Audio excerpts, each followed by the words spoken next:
দায়রা আদালত একেবারে পুরোটা সামারি করি আমি। দেখেন, প্রথমে হচ্ছে মহানগরের সর্বোচ্চ কোর্টে কে থাকে?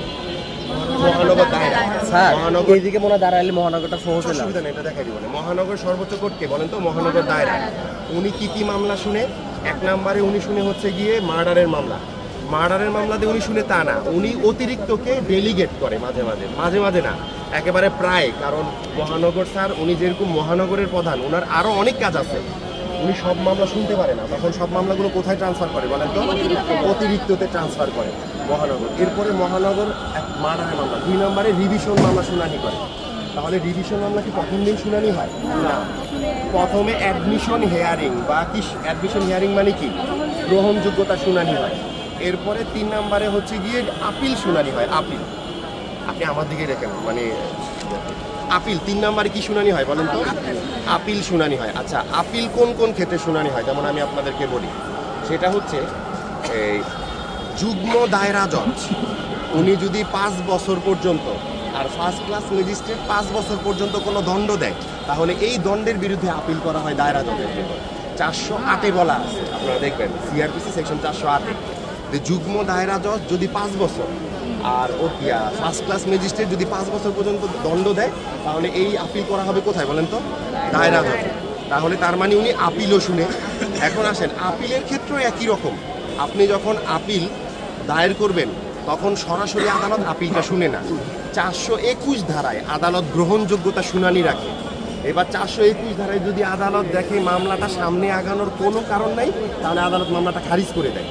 আর যদি দেখে যে না, মামলাটা সামনে আগানোর কারণ আছে, তখন নোটিশ দেয়।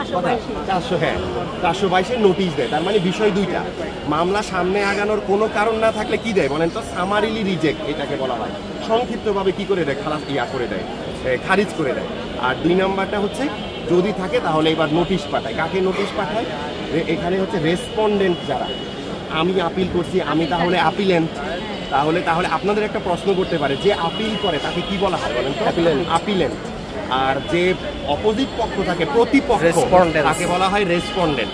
এই কোশ্চেনটা আপনাদেরকে জিজ্ঞাসা করবে, কারণ জাস্টিস স্যাররা ওনারা মূলত এই ম্যাটারগুলো নিয়ে আলোচনা করে। আপিল ম্যাটার ওনাদের কাছে বেশি যায়। এখন আপিলের পক্ষটা আপনারা জানেন কি না, এই বিষয়টা খুবই গুরুত্বপূর্ণ। ক্লিয়ার? তার মানে আপিলে এক পক্ষ কে থাকে বলেন তো? আপিলেন্ট। আর দ্বিতীয় পক্ষকে প্রতিপক্ষ, বাংলায় প্রতিপক্ষ বা রেসপন্ডেন্ট থাকে। ঠিক আছে, গেল। এই কয়টা মামলা পাইলাম বলেন তো? দায়রা আদালতে টোটাল এখন পর্যন্ত আমরা 3টা পাইলাম। 1 নম্বরে উনি কি শুনে? মার্ডারের মামলা শুনে। 2 নম্বরে রিভিশন শুনে। 3 নম্বরে আপিল শুনে। এইগুলার পরে সবচেয়ে গুরুত্বপূর্ণ পার্ট হচ্ছে সিআর মিস শুনে উনি। এইটা সবচেয়ে গুরুত্বপূর্ণ আপনাদের জন্য, সিআর মিস। আপনাকে এবার প্রশ্ন করতে পারে সিআর মিস কাকে বলে? প্রশ্ন এটা করতে পারে। তাহলে সিআর মিসটা হচ্ছে যে ম্যাজিস্ট্রেট কোর্ট যখন জামিনের আবেদন নামঞ্জুর করে, ওই আদেশ নিয়ে আমরা দায়রা আদালতে জামিনের জন্য আবেদন করি। এইটা 98 যেটা, এখানে 2টা ধারা অ্যাড হবে সিআর মিসে। আপনারা লিখেন আগে সংজ্ঞাটা, যে ম্যাজিস্ট্রেট কোর্ট যখন জামিনের আবেদন নামঞ্জুর করে, ওই আদেশের কপি নিয়ে আমরা কোথায় আবেদন করি বলেন তো? আমরা দায়রা আদালতে আবেদন করি। এইটাই হচ্ছে সিআর মিসের অন্তর্ভুক্ত। ঠিক আছে? আর বেশিরভাগ সবচেয়ে গুরুত্বপূর্ণ, মানে আপনাকে যদি প্রশ্ন করে এইটাই করবে যে সিআর মিসটা কি, আপনারা বলতে পারবেন না সিআর মিসটা কি? পারবো স্যার। কি সিআর মিসটা কি একজন বলেন? নিউজ স্যার বলেন। ম্যাজিস্ট্রেট কোর্ট যখন ফারিয়ে বলেন। বলেন স্যার বলেন। স্যার, ম্যাজিস্ট্রেট কোর্ট যখন একটা বেইল পিটিশনকে রিজেক্ট করে, জামিন নামঞ্জুর করে, আমরা দায়রা সেশন কোর্টে গিয়ে আবেদন করব বেইলের জন্য। সিআর মিস বলে। পারফেক্ট। এই তো। আচ্ছা, এরপরে আসেন এখন প্রশ্ন। ধরেন ম্যাজিস্ট্রেট, আপনি শিপু, আপনি একটা ম্যাজিস্ট্রেট, আমি আশরাফুদ্দিন আপনার কাছে একটা আবেদন করছি যে মাননীয় আদালত জরিনারে একটা জামিনের দরকার। এবার ম্যাজিস্ট্রেট আমার জামিনের আবেদনটা নামঞ্জুর করছে। এবার এই নামঞ্জুরের আদেশ নিয়ে আমি দায়রা আদালতে জমা দিব যে মাননীয় আদালত, ম্যাজিস্ট্রেট তো জামিন দেয় নাই, এবার আপনি জামিন দেন। কথা বলছেন কিনা? এইটাই হচ্ছে একটা সিআর মিস। আর সিআর মিস কোন ধারা হয় সেটা গুরুত্বপূর্ণ। ধারা কোনটা? সেটা হচ্ছে সেকশন 435। সিআর মিসের মধ্যে এলসিআর তলব করে, বুঝছেন কিনা? যেমন আপনি আবেদন করলেন যে মাননীয় আদালত জরিনারে মুক্তি দেন। এখন আদালত তো আপনার আবেদনের ভিত্তিতেই জরিনারে মুক্তি দিতে পারে না। আদালত বলে ঠিক আছে, আগে মনে রাখবেন, আপনি হায়ার কোর্টে যখনই যাবেন, আদালত কখনই আপনাকে সাথে সাথে ইনস্ট্যান্ট কোনো সলিউশন দিবে না। কেন দিবে না? কারণ আপনি মাত্র গেছেন, আদালতের সামনে কিচ্ছু নাই আপনার আবেদনপত্র ছাড়া। এখন আদালত কি আপনাকে চাইলেই দিবে? না। আদালত অপেক্ষা করবে কিসের জন্য? এলসিআর, যেটাকে আমরা বলি লোয়ার কোর্ট রেকর্ড। তার মানে সিআরমিসের মধ্যেও এলসিআর এর বিষয়টা আছে, আপিলের মধ্যেও এলসিআর আছে, রিভিশনের মধ্যেও এলসিআর আছে, তিনোটার মধ্যে এলসিআর আছে। ক্লিয়ার বিষয়টা? এলসিআর নাই কোনটা বিষয়? এলসিআর নাই মার্ডার মামলায়। কারণ মার্ডার মামলায় ম্যাজিস্ট্রেট অপরাধ আমলে নেওয়ার পর রেডি ফর ট্রায়াল হইলে 205-এর সিতে গতে সে ট্রান্সফার করে দেয় দায়রা আদালতে, তার কাছে আর কোনো মামলা থাকে না।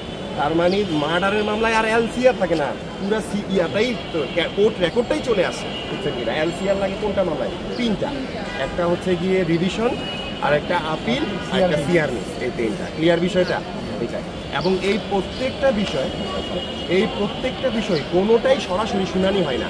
প্রত্যেকটা আপিল, রিভিশন আর হচ্ছে সিআরমিস এগুলো আগে গ্রহণযোগ্য, যদিও সিআরমিস গ্রহণযোগ্যতা শুনানি হয় না, আপিল আর রিভিশন আগে গ্রহণযোগ্যতা শুনানি হয়। ক্লিয়ার বিষয়টা? এটা কি লোকাল স্ট্যান্ডে বলা যায়? লোকাল স্ট্যান্ডে না, এটা লোকাস স্ট্যান্ডি না, এটা হচ্ছে সামারিলি রিজেক্ট।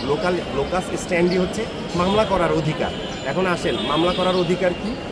ধরেন জরিনারে নিয়ে পালাইছে পিন্টু, এই মামলাটা করতে পারবে জরিনার স্বামী আর জরিনার এই মা বাবা। তার মানে আমি আশরাফুদ্দিন যদি যাই ওই মামলাটা করি, তাহলে আইন বলবে আপনার তো লুকাস স্ট্যান্ডি নাই, মানে লুকাস স্ট্যান্ডি মানে মামলা করার অধিকার নাই। ক্লিয়ার বিষয়টা? ওই স্যার ঘোষণার ফলাফল যে স্ট্যান্ডি না। বিষয়টা। ঠিক আছে, স্থানীয় মামলাটা কি স্যার? দ্বিতীয় মামলা, সেকেন্ড মামলা, দ্বিতীয় মামলা। ঠিক আছে, আপনার মামলাটা আচ্ছা এটা আমরা শেষ করবো, ধারাবাহিক হবে আমরা শেষ করবো। ঠিক আছে, আবার এতটুকু শেষ করেন।